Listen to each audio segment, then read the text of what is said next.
Rounds of thunderstorms continue to cause issues across central and eastern Kentucky. I'm tracking the very latest on your Defender Radar Network. There are no words to describe the atrocity that occurred to our city. Terror on the streets of Dallas. We are tracking the latest investigation into the deadly sniper attack killing 5 police officers.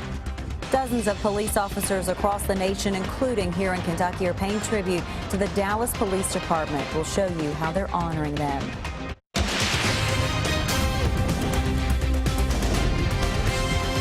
This is WKYT News at 5:30.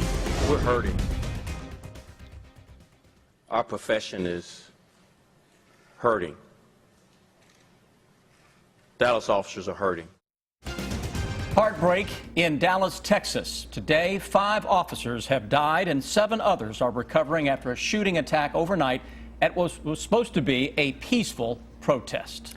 Good evening to you. We will get to the very latest surrounding the tragic police shootings in Dallas in just a moment. First, we are tracking some strong to severe storms pushing across the state, and that's why our WKYT First Alert Severe Weather Day continues tonight. We begin with Chief Meteorologist Chris Bailey. Slowly but surely, we are getting in on some better weather now across the region. Flash flood warnings are out for numerous counties into central and southeastern Kentucky, but with the heaviest rains now pressing out of Kentucky into Tennessee and Virginia, if you don't have flooding ongoing where you live right now, chances are you're not going to see any. So that is some good news. Defender Radar Network with the strongest storms that are cruising out of Harlan and Bell counties into southwestern Virginia. And catching a break, we may even get a couple of hours of sunshine into central Kentucky. Heavy rain right now into Harlan County, but the strongest storm is now into Virginia. Cleaning it up slowly here from Knox County into Bell County and towards downtown Harlan, right along 119. A lot of heavy rain, thunder and lightning. Still some heavy rain to go through here to the north of that, but this is beginning to quickly zip on through. So Jackson, where we've had a little flash flooding, you've got about another half hour to 45 minutes of some steady rains, and then a lot of this will begin to work on out of town. Lexington area in much better shape right now compared to what we started out the day with when we had some severe weather, at least threat for severe weather late morning, early afternoon. A few storms are going up into southern parts of Indiana. They're going to try to make a run at us as the evening goes on. A lot of that, though, is going to move into air that has been cleaned up a little bit across the Bluegrass State. Guys, we'll come back in just a few minutes, and we'll look at a brand new future radar to see if those storms can indeed hold together into central and eastern Kentucky. Law enforcement officials throughout this country are responding to last night's sniper attacks in Dallas, with a number of departments telling officers not to patrol alone. Meanwhile, in Dallas, the investigation continues. We've learned more about the suspect that was killed overnight, but not much else is being said about the others taken into custody. Joe Waldman begins our top story team coverage from Dallas. People here in Dallas and across the country still trying to get a handle on last night's deadly sniper attack, targeting white officers protecting a protest against police brutality. The investigation is still in the early stages, but Dallas police say the attack appears to be racially motivated. The suspect said he reportedly wanted to kill white police officers. Attorney General Loretta Lynch says the Justice Department is keeping a close eye on the situation. We intend to provide any assistance that we can to investigate this attack and also to help heal a community that has been severely shaken and deeply scarred. Meanwhile, police departments across the country are taking extra precautions. Many, including New York, Philadelphia, and Las Vegas, ordering their officers to patrol in pairs or groups. Some officials say the shooting and the increased threat is the direct result of a recent pattern of disrespect toward law enforcement. We need to honor the fallen and never forget them. And then we also need to start figuring out ways that we can support our law enforcement officers. And in Dallas, police still out in force, hoping to transform the tension here into a feeling of safety. But many say the attack, coming during an otherwise peaceful protest, is a sign the city needs to change. For this to happen and for officers to be killed during this is like a wake-up call that something different needs to happen.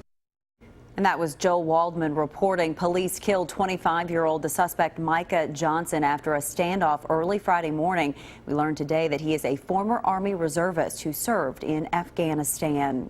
And leaders from other states are weighing in on the Dallas shooting. Today, New York Governor Andrew Cuomo addressed the shooting at an unrelated scheduled event in Utica. He had some strong remarks and called for national unity. We are one people. We are one nation, we are one state, and we celebrate the differences, and we celebrate the diversity. And we've come as far as we've come because we focus on the commonalities and the similarities, not on the differences. President Obama has also signed a proclamation today lowering flags to half-staff at the White House and across the country in memory of the police officers. Flags will remain lowered until sunset Tuesday. This shooting has left people all over this country in shock today. And as the investigation in Dallas continues, communities across the country are coming together. And that includes right here in Kentucky, happening right now in Madison County. A prayer vigil for the Dallas Police Department going on right now in front of the Richmond Police Department. Everyone is welcomed to attend. Lexington police also took time this morning to pay tribute to the Dallas Police Department. At 11:45, Lexington officers pulled over and turned on their emergency lights for 1 minute. Police Chief Mark Barnard and Mayor Jim Gray observed the moment of silence from outside police headquarters on Main Street. And also this morning in Louisville, hundreds gathered to mourn the loss of those Dallas officers. The city held a vigil inside Metro Hall. Mayor Greg Fisher and Police Chief Steve Conrad rang the bells at City Hall 5 times in memory of the fallen officers.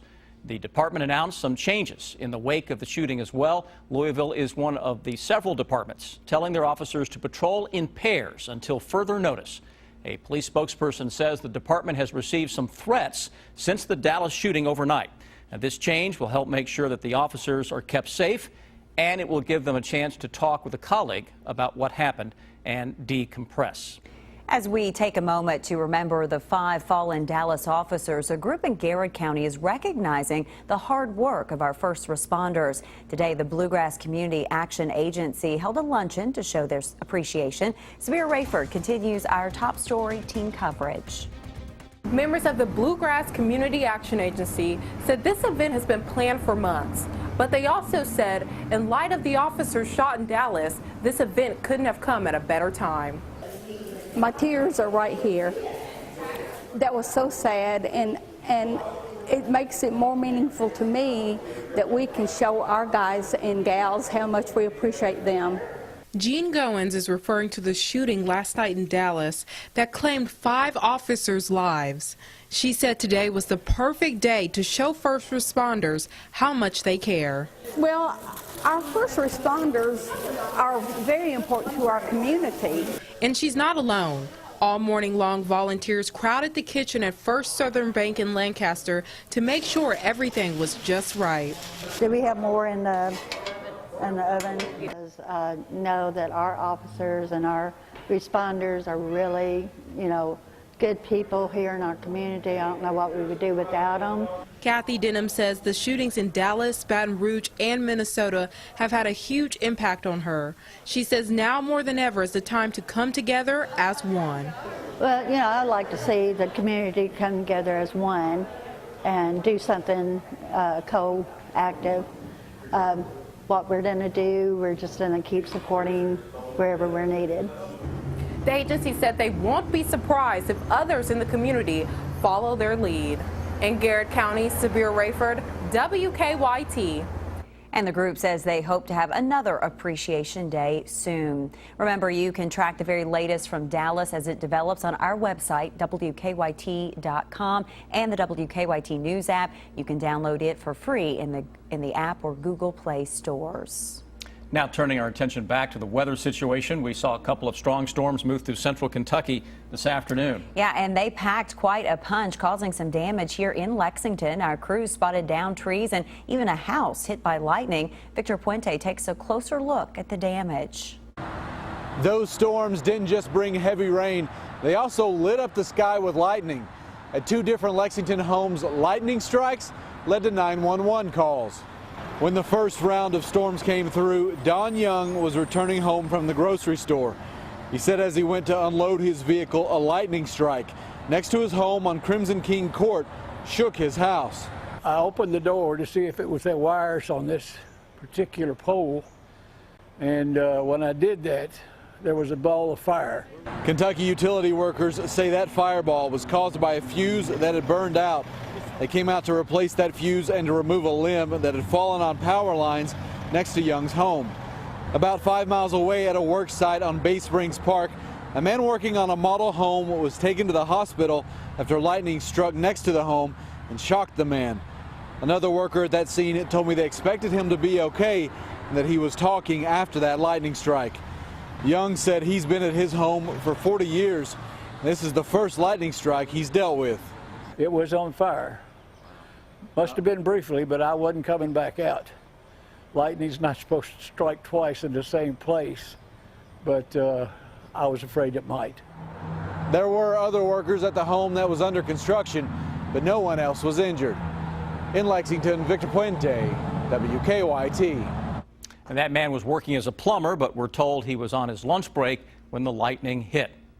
As the storms continue to roll through the state leaders are taking a closer look at the damage from yesterday. Lieutenant Governor Janine Hampton met with officials in Marshall County to survey the damage there. Last night, Governor Bevin declared a statewide emergency because of flash flooding in a handful of western Kentucky counties. Coming up on WKYT News, today's storms are causing issues for people still trying to pick up from yesterday's storms. We'll show you the extent of the damage. Finally, I've got some better weather news to share with you. Looking ahead toward a better looking weekend in just a moment. Stay here. WKYT First Alert Severe Weather Day. It's 3 in a row and it's on its last legs as of now. Thankfully, looking at the current warnings, you can pick out where this big cluster of thunderstorms developed and then kind of dove toward the southeast. It was diving from northwest to southeast with heavy rain, some high winds, flash flood warnings are out. But as I mentioned a little bit ago, if you don't have flooding outside of where you live now, chances are it's not going to happen. The heavy rains are shutting down and now pushing on out of the state. We're still going to watch another cluster that tries to develop as the evening wears on. But right now, the heaviest rains into southeastern Kentucky getting into Virginia and northeastern Tennessee. So from Harlan up 119 as we go into Letcher County and toward Dorton there into Pike County. Still some heavy rains, but boy, nothing compared to what we were seeing a little earlier. Moderate rains continue to come down. I don't think it's heavy enough right now to cause any renewed flash flooding, but give it another half hour, Jackson, Salyersville, down into the mountains, the big mountains of southeastern Kentucky. Things will begin to lighten up tremendously. Everything, again, coming in as expected northwest to southeast, and that cluster of thunderstorms diving toward the Smoky Mountains. So is anything else going to come our way from the northwest? Look what's developing south of Indianapolis, northwest of Louisville. That's another thunderstorm complex that's going to try to dive toward the southeast. That new future radar showing that the thunderstorms do make a run at us, but the air is much more stable now compared to what we were dealing with earlier because of those thunderstorms that we've had on and off throughout the day have kind of stabilized the atmosphere. So as storms dive in here from northwest to southeast, you may see those weakening because the air just cannot support much more in terms of a big severe weather outbreak. So can we get a strong storm? Yes. Is it likely to be anything like what we have been seeing? No. 7 o'clock tomorrow morning, some 60s will show up. It's a better weather day. Lower humidity and 80 to 85 into many areas with a partly sunny sky. Very nice Saturday evening. So if you're making plans tomorrow evening for just maybe dinner, date night, how about dinner on the patio tomorrow evening? We go into the day on Sunday. Some upper 50s with fog in the morning. By Sunday afternoon, it looks good again. A lot of low and mid 80s, though southern Kentucky, this model isn't showing it. There's a chance to squeeze out a little isolated thunderstorm Sunday afternoon. Then we go into early next week, and by Monday morning, here we are with another cluster of some thunderstorms trying to develop. I think next week again, just about every day can feature a shower or a thunderstorm around here. Don't think it's quite as stormy as this week, but you know what? Not quite as stormy is still potentially pretty stormy, because this was kind of a rock and roll kind of a week around here weather-wise, but better weather over the next few days, and the skies are slowly clearing out there this evening. Well, thank goodness we can break this pattern at least for a couple of days. A couple of days, and even better, we're going to do it on a Saturday and Sunday. Yeah. I like the way you're talking. Well, Kentucky's just not catching a break for the most part from these storms this week. As more storms move across the bluegrass now, some people are still trying to clean up from yesterday's storms. Yeah, strong storms damaged 3 businesses in Wayne County. Monticello was hit pretty hard. Phil Pendleton takes a look at the damage there. Men are working on the roof of Patriot Industries behind me here on the Clearview Drive. This is where most of the damage happened. There were actually 3 industries that sustained damage, the result of high winds about 5:30 Thursday afternoon. Ceiling tiles started to blow and doors started rattling, and we decided we better get to our safe place very fast. Jill Guffey and a co-worker were inside Patriot Industries when part of the roof was peeled away by high winds. Well, we thought it was a tornado when it was happening. Now, I've heard later that it's probably just the winds, wind damage, but yeah, it was pretty scary at the time. Across the street, the winds blew down trees and sent several small sheds from E&E Brokerage across the street to a parking lot where part of the shed hit a minivan. There and at Patriot Industries, workers scrambled to clean up and repair the damage. It's very minimal damage compared to what it could have been. We've lost just a little piece of our roof, some, you know, inside, no equipment was damaged, anything like that. We got everything moved in time before the rain damaged it. It is a normal workday here at Patriot Industries. About 70 people work here, and I'm told that all of them are working today, and there were no injuries. The extent of the damages is still being assessed by local emergency management. In Wayne County, Phil Pendleton, WKYT. And emergency management tells us that electricity was also knocked out for several people between Monticello and Lake Cumberland. Most people had their power restored, though, by this afternoon. Speaking of weather and sports, the rains really hit the Kentucky Speedway, Rob. Qualifying wiped out for tomorrow's race. The big story there continuing to be the track surface and the Peach Jam. DeAndre Ayton and John Petty, a couple of high-profile recruits that John Calipari has his eye on. Sports is next.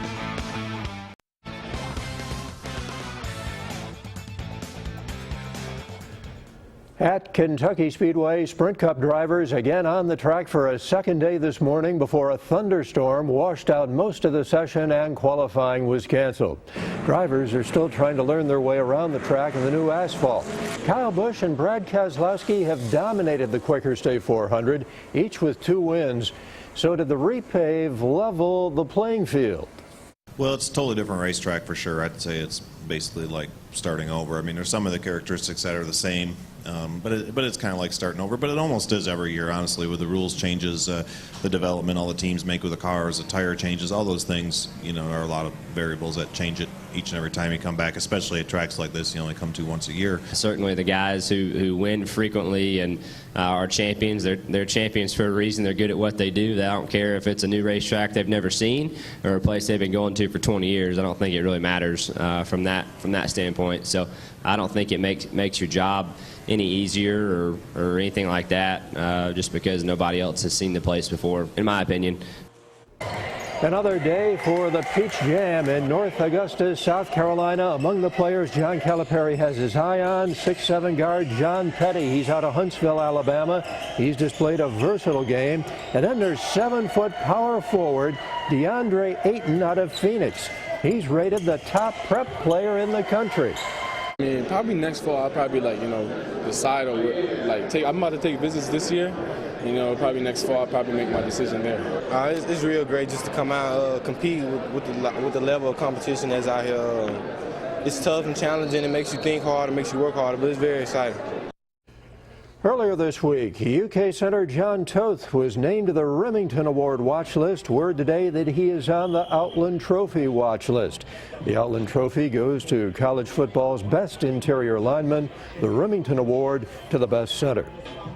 And the men's semifinals at Wimbledon, Roger Federer facing 8th-seeded Milos Raonic. and Raonic pulls the upset. He becomes the first Canadian man to earn a berth in a Grand Slam final. Raonic won the last 2 sets to pull it out. The score was 7-6, 6-7, 4-6, 7-5, 6-3. Federer lost in the semifinals for the first time in his career. The other semi, Andy Murray winning in straight sets over Thomas Berdych, 6-3, 6-3, 6-3. Murray is in the Wimbledon final for the 3rd time. In 2012, he lost to Federer. A year later, he defeated Novak Djokovic. And that's sports. Much more coming up in the next half hour. Stay with us. We'll be back after the break.